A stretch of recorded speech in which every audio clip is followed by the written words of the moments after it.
เทศหมดแหละใจดีเนาะเพิ่นบ่ได้ประสงค์ออกนามดอก แล้วก็อีกจำนวนหนึงก็แม่นทั้งให้กำลังใจทั้งอันในบ้านเนาะแม่นสิว่ากันโอ้ยเดี๋ยวเนาะก็ลงมือก็มีแต่ว่าใส่หน้าเอิกนี่แหละทางหมู่เชียงก็เนาะมีแต่ว่าขอบขอบใจขอบบุญขอบคุณหลายๆเด้อทางเอ้ยเนาะพร้อมครอบครัวอยู่ทางต่างประเทศเนาะที่ได้มีน้ำจิตน้ำใจมองเห็นบุญงามความดีของทางน้องที่ได้สร้างขึ้นมาเนาะ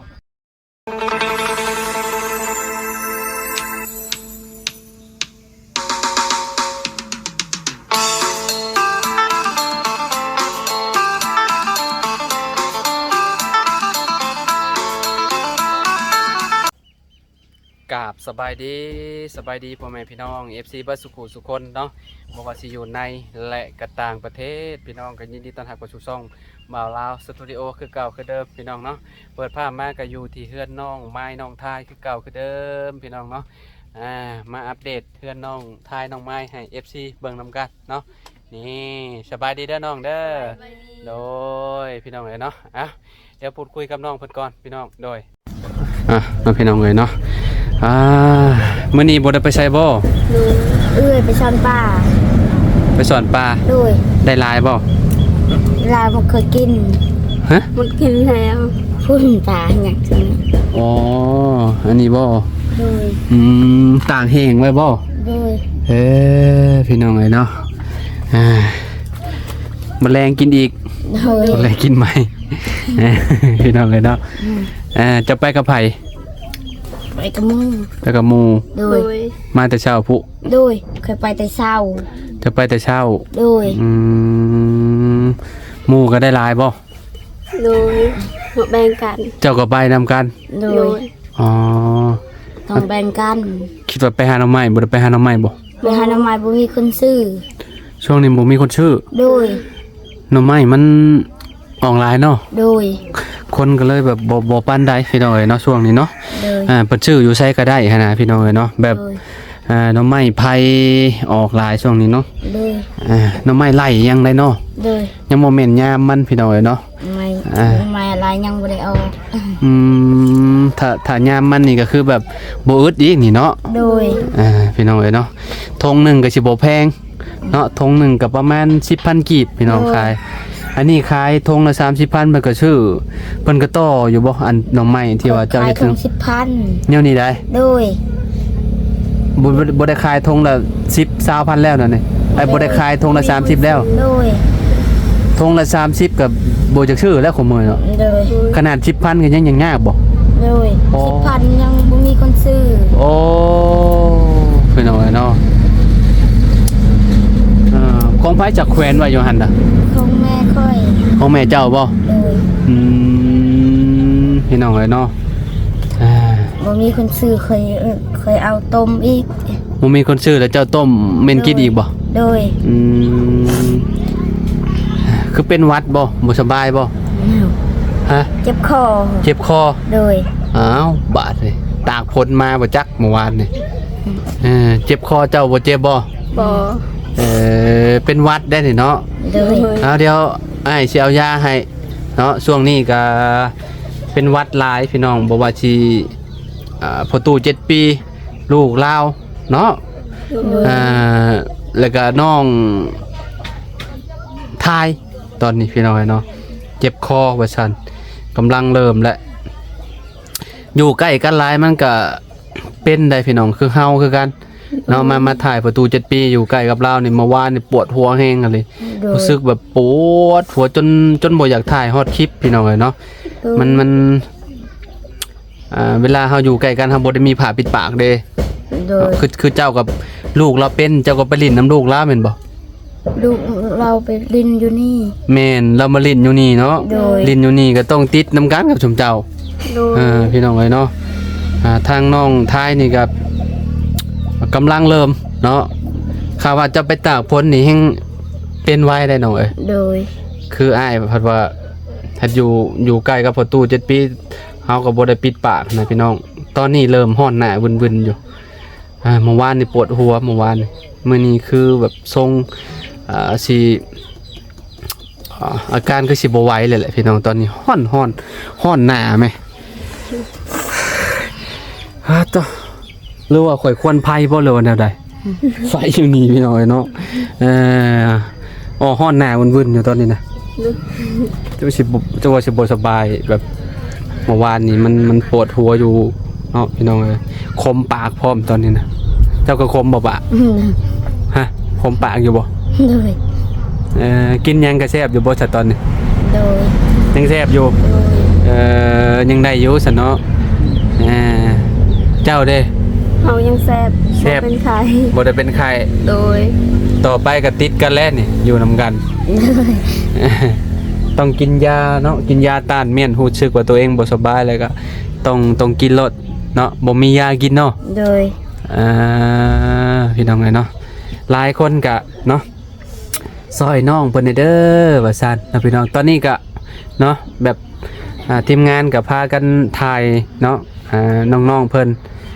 ให้ FC เบิ่งนำกันนั่นแหละพี่น้องเอ้ยเนาะก็บ่ฮู้ว่าน้องเพิ่น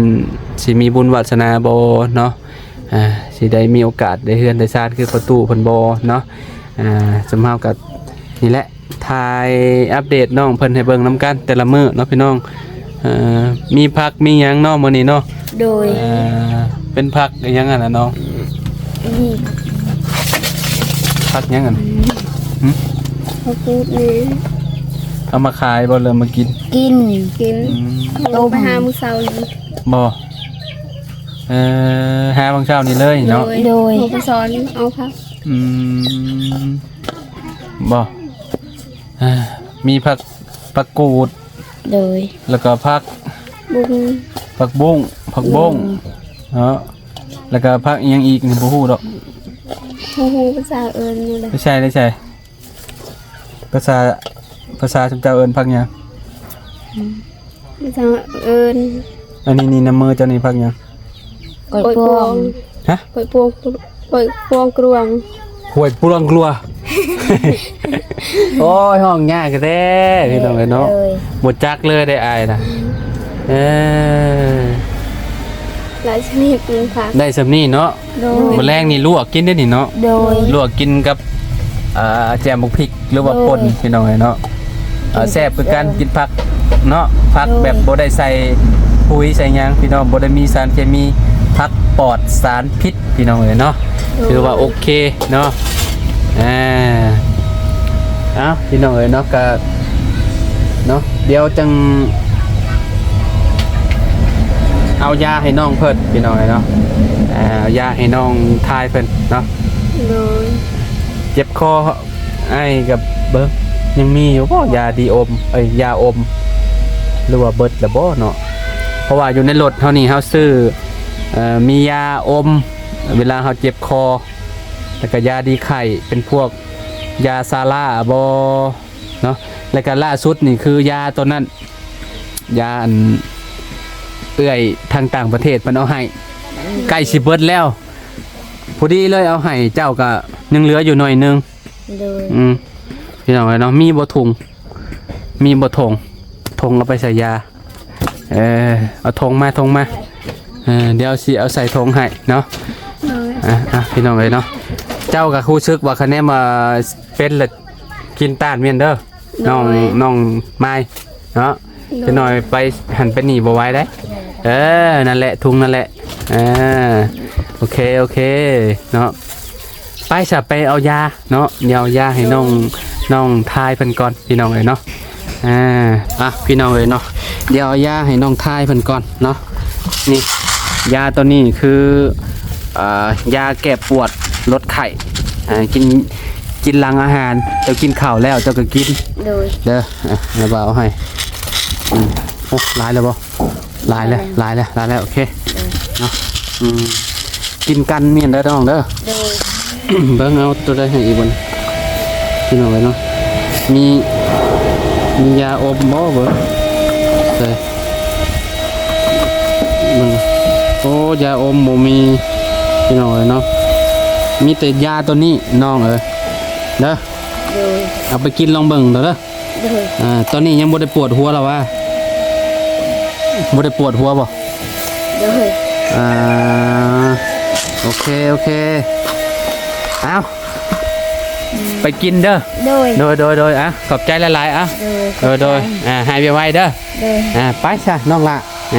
พี่น้องเอ้ยเนาะพี่น้องเอ้ยเนาะหลังจากที่เนาะให้ยาน้องทายเพิ่นไปกินพี่น้องเอ้ยเนาะแล้วก็มีข่าวดีพี่น้องเอ้ยเนาะมีข่าวดีก็คือเอื้อยใจดีเนาะทางต่างประเทศพุ่นแหละผู้ที่ว่าเฮ็ดเฮือนให้ประตู7ปีแหละพี่น้องเพิ่นฝากเงินมาเนาะพี่น้องให้เบาเสียง$200พี่น้องเอ้ยเนาะเพิ่นเห็นแล้วเพิ่นก็อยากให้เบาเสียงเพิ่นว่าพี่น้องเนาะอันเห็นเราอันพาเมียเราไปหาหมอเนาะพาไปหาหมอแหละแล้วก็มีที่เราจ้างอันยังที่ว่าเราแก่เซาไปเฮือนประตูโมเมนต์เฮือนไออาดอะไรพี่น้องเนาะและเบาเชียงเพิ่นเอาเงินส่วนตัวเพิ่นให้ว่าซั่นเนาะและทางเอื้อก็เลยอยากให้เบาเชียงเนาะอีต้นเบาเชียงว่าซั่นพี่น้องเอ้ยเนาะ โอ้เนาะโอ้ ทั้งปีนั่นเองบ่กี่มื้อนี่ก็ได้ขึ้นเฮือนได้นี่เนาะอ้าวยืนจ้องมองอยู่ได้จ้า สบายดีตู้ โดเนาะมาดีได้พี่น้ โอ้ อง มาจ้องหมองเฮือนพอตู้7ปีเอ้ยเนาะ เบิ่งไปทางใดก็งามนะ เนาะคักได้ทรงอยู่ได้พี่น้องเอ้ยเนาะ มันสีคล้ายๆแบบว่า สีกับหลังคานี่มันตัดกันคล้ายๆแบบเข้าแบบกับคนเลยแบบเพื่อนผู้ใหญ่ได้บนห้องนะ เฮือนผู้ใหญ่ เพื่อนทรงผู้ใหญ่ เฮือนทรงผู้ใหญ่ แต่เพื่อนทรงวัยรุ่นนี่สิเป็นแบบสีคือเพื่อนน้องเอสไป แมน นี่เข้ากันเด้อ เข้ากันเลยประตูเอ้ยเนาะตัดสินใจเฮ็ดทรงนี่ให้กับเข้ากับเล่าเลยได้พี่น้องเอ้ยเนาะคักเนาะตู้เนาะ เตรียมนั่นนะบ่พอดได้แล้วบ่ เตรียมพรเด้อ พอดนะ พร ได้แล้วบ่ พรอยู่พรเป็นอยู่บ่ตู้ บ่เป็นเลย ฮะ บ่เป็น รอมึงดู รอมึงก่อนดูเชิบๆมึงก่อน เป็นไรเด้อ เออ ดึกปั้นไปสิบ่เฮ็ดเบิ่งอีกอ่ะ เฮ็ดอีกเด้อคักเดการตู่ แบบนี้ก็ได้เด้อเกิดจังพอดจังเฮ็ดสามารถพอด พี่น้องเอ้ยเนาะเอ้าดีใจนำประตูเพิ่นพี่น้องเอ้ยเนาะ ใกล้แล้วเนาะ ใกล้แล้วพี่น้องได้หลายเปอร์เซ็นต์แล้วเนาะประมาณ80กว่าเปอร์เซ็นต์แล้วได้พี่น้องเอ้ยเนาะยังเหลือเข้าบ้านข้างหน้ากับบ้านห้องนอนก็แล้วเนาะแล้วก็นี่อันนี้ทางขึ้นนี่เท่านั้นแหละพี่น้องเอ้ยเนาะเอาเนาะหายไวๆเด้อไข่เด้อตู้เด้อเนาะเดี๋ยวเฮาขอโตลมกับเบาเชียงมันก่อนจังเล็กจังหน่อยเด้อพี่น้องเอ้ยเนาะ เจ้ายังติดแผลอยู่มากออกแล้วเศร้าแหละ เศร้าแล้วประตูพี่น้องเอ้ยเนาะมาพี่เบาเชียงเฮาเนาะมีแนวสิให้แล้วขอยก็ได้ ตาตัวไหนซะ ปูสาดงามนั่นพี่น้อง เดี๋ เอ้ ยวย เนาะ นี้ก็มาเลยสวรรค์บ่ได้เนาะ โอ้ยันมาแต่ไกลพุ่นเด้อเขาว่า พอได้สร้างขึ้นมานั่งกินข้าวกินน้ำอยู่นี่ แม่น โอ้ไหม้แล้วนี่เนาะเรือลายแล้วอาจารย์เนี่ย เหลือหลายเนาะ คันว่าเงินเหลือว่าทางแม่เพิ่นว่าเพิ่นอยากเฮ็ดห้องน้ำให้ลาวได้ ห้องน้ำโอ้ขังแล้ว แม่น ขังแล้วนี่โซนนี่พอดีแล้วนี่ ให้ลาวเฮ็ดห้องน้ำลาวบ่มีห้องน้ำใช้ว่าซั่นเนาะก็ถ้าเบิ่งนํกันพี่น้องเนาะว่าสิจังใดพี่น้องเอ้ยเรื่องงานตัวนี้แล้วก็ โดยนั่งบ่เสียงนั่ง อย่างก็มาได้ตอน ก็มีแนวสิให้เจ้า โอ้ยเนาะสิเป็นมือดีมืองานแท้นี่พี่น้อง แม่นเอาพี่น้องเอ้ยเนาะก็คือมื้อนี้น่ะเฮาสิมอบเงินให้เบาเสียงเพิ่นพี่น้องพอดีว่ามีเอื้อยใจดีแหละเอื้อยใจดีที่ว่าเฮ็ดเฮือนประตู7ปีนี่แหละเนาะแล้วก็เอื้อยผู้ที่ว่าให้เงินเจ้าสุดก่อนๆที่คอยเอาให้เจ้าอยู่หม่องพักอยู่เวียงไส้ผู้เด้100ตอนนั้นเด้ อ๋อที่ว่า แม่น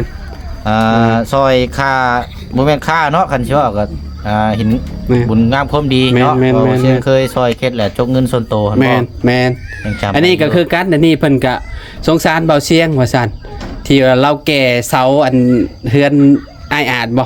เจ้าจงเงินส่วนตัวบ่ แม่น2ล้าน อันนี้เอ้ยเพิ่นก็ ล้านปลาย นี่แหละเนาะแล้วก็ อยากให้ค่าอีหยังที่ว่าเจ้าไปพาเมียเจ้าไปหาหมอพร้อม อ๋อโดยเกี่ยวกับ โดย โรคทางผู้หญิง แม่น ภายใน โดย อันนี้ก็ยังรอติดตามอาการทางแพทย์เพิ่นนัดวันที่8ก็ต้องไปอีกเทื่อนึงอันนี้ก็ อืม แต่ว่าอาการก็ดีขึ้นแล้วดีขึ้นตาม โดย รับอาจารย์ โอ้เอาดีแล้วน้องพี่น้องเนาะ เอาเงินจำนวน200พี่น้องเนาะ$200เฮาก็เอาเป็นเงินกีบกับประมาณ4ล้านกับ100,000กีบเพราะว่า100มันได้อยู่2ล้านกับ50,000กูมื้อนี่บ่ฮอด100,000เลยพี่น้องเนาะเงินลดลงหลายได้บ่าวเสียง เงินลงลายเนาะ โดย เป็นดำ เงิน4ล้านกับ100,000เด้อบ่าวเสียงเด้อเนาะเป็นเอื้อยใจดีเนาะเพิ่นก็บ่ได้ประสงค์ออกนามดอกที่เฮ็ดเทือนประตู7ปีนี่แหละเนาะเพิ่นก็โอ้ใจบุญใจกุศลหลายได้พี่น้องเอ้ยเนาะ เนาะ ยอมรับน้ำใจเพิ่นอยู่เนาะ โอ้ แบบว่าเฮ็ด นี่ทั้งเป็นครอบครัวบ่อาจารย์ โดยครอบครัวก็ได้ เพราะว่าทางเอื้อยเพิ่นก็มีแต่บอกเนาะว่าเพิ่นน่ะมี3พี่น้องหั่นนะอันนี้น่ะเป็นเงินส่วนตัวเอ้ยเพิ่นอยากให้เจ้าหั่นนะ โดย ทางเอื้อยผู้เดียวเลยเพิ่นเอาให้ คนเดียวเลยนี่เนาะ โดย โอ้ยเนาะพี่น้องเอ้ยกัดจักสิเว้าจักสิว่าจังใดเนาะมีแต่น้ำซึ่งบุญงามความดีเนาะสำหรับทางผู้ใหญ่ที่มองเห็นเนาะ โดย หลักเลยก็ทางเคสของทางญาตินี่ก็บ่เช่นก็จกเงินส่วนตัวอะไรแก่เซาออกไปเพื่ออยากให้งานออกไปรู้เรื่องไปด้วยดีเพราะว่าเฮาก็เฮาเลยเว้านะพี่น้องถ้าไว้หม่องที่ว่าดินมันหม่องที่เฮาจะซื้อมันบัดนานแห่ทรายมันเหียสะทราย ก็เลยจำเงินเจ้าของที่ว่าเฮาได้มาจากพี่น้องเบิ่งชมตอนนี้แหละพี่น้องเนาะที่ว่าเป็นเงินส่วนตัวแล้วเฮาก็เอา โดย จ่ายซอยทางเขตของทางไอ้อาดเนาะก็2ล้านเนาะเนาะก็มีแต่ว่าและพี่น้องเพิ่นเพิ่นได้ออกซื้อบ่อาจารย์ มีแต่เอื้อยใจดีทางต่างประเทศหมดแหละ ใจดีเนาะ เพิ่นบ่ได้ประสงค์ออกนามดอก แล้วก็อีกจำนวนหนึงก็แม่นทางให้กำลังใจทางอันแม่บ้านเนาะ แม่น สิว่ากันโอ้ยเดี๋ยวเนาะก็ดมมือก็มีแต่ว่าใส่หน้าเอิกมีแล้วทางหมู่เชียงก็เนาะมีแต่ว่าขอบขอบใจขอบบุญขอบคุณหลายๆเด้อทางเอ้ยเนาะพร้อมครอบครัวอยู่ทางต่างประเทศเนาะที่ได้มีน้ำจิตน้ำใจมองเห็นบุญงามความดีของทางน้องที่ได้สร้างขึ้นมาเนาะจังใดก็ขอให้บุญนี้กลับคืนหาทางเอ้ยเด้อเนาะที่ได้เบิ่งแยงทางน้องและดูว่าทางทีมงานเฮาที่ผ่านมานํเนาะก็ขอให้บุญกุศลเนาะกลับไปปกป้องรักษาเพราะว่าสิเดินทางไปไสมาไสไปเฮ็ดเวยกเฮ็ดงานต่างๆก็ขอให้ราบรื่นโชคมานและก็ให้ตลอดและปลอดภัยเด้อบุญรักษาเทวราชคุ้มครองเนาะทางผู้ให้และก็ทางผู้รับเบิ่งแยงนํกันเด้อทางอาจารย์นำเนาะ สาธุพี่น้องเอ้ยเนาะตอนนี้ก็มอบเงินให้บ่าวเสียงแล้วเป็นทีเรียบร้อยแล้วเด้อเอ้ยเด้อเนาะก็ขอให้เอ้ยเนาะและครอบครัวอยู่ดีมีแฮงแล้วเด้อให้ร่ำให้รวยกว่าเก่าเนาะที่ให้เงินทีมงานมาเด้อเอ้ยเนาะแล้วก็ FC เนาะที่ขาดบ่ได้ก็ขอบคุณหลายๆเด้อพี่น้องเด้อเนาะ FC เฮานำ โดย เนาะ เบัดสุขสุขคนพี่น้องเอ้ยเนาะถ้าบ่มี FC นี่ซุมเฮาก็ไปต่อบ่ได้ ไป พี่ ต่ น้ อ อง บ่ได้เลยนี่เนาะต้องยอมรับเลย ต้อง ว่าย อมรับเลยพี่น้องเอ้ยเนาะFC แล้ว คือกำลังใจดีที่สุดพี่น้องเอ้ยเนาะโอเคซะพี่น้องเอ้ยเนาะ หักแพงเด้อพี่น้องเด้อ หักแพงคือเก่าคือเดิม เนาะคือเพิ่นว่าแน่เนาะ โดย บ่ให้หักหลาย แม่น ให้หักน้อยๆแต่ให้หักกันด้าน โดยเนาะ ให้เบิ่งแย่งนํกันตลอดไปแล้ว โด พี่ ย น้อยเนาะเอาเนาะหักแพงเด้อพี่น้อง โดย โอเคพี่น้องเอ้ยเนาะตอนนี้ก็ขอโตจบคลิปไปเด้อพี่น้องเด้อ เอาไว้พอกันใหม่พี่น้องเนาะ